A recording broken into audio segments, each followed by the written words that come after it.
Menit për tiri tret, po ashtu. Edhe nuk realizu. Kjo është domethënë pjesa.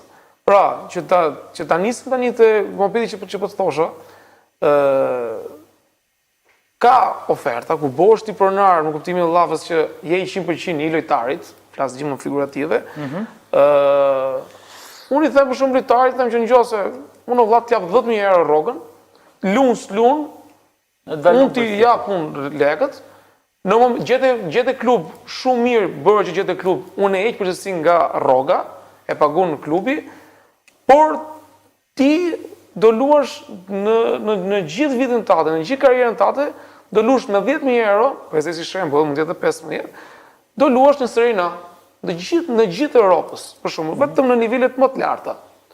Ka lojtar. Pse merr përsipër këtë rrezik? Mos do të ishte me thjesht që se e di çfarë po thot Sergio nëse e kupton, Sergio po thot që ta blej pronën 100.000 euro, ta rishes 110, të marr dhe fitimin, të marr dhe komisionet.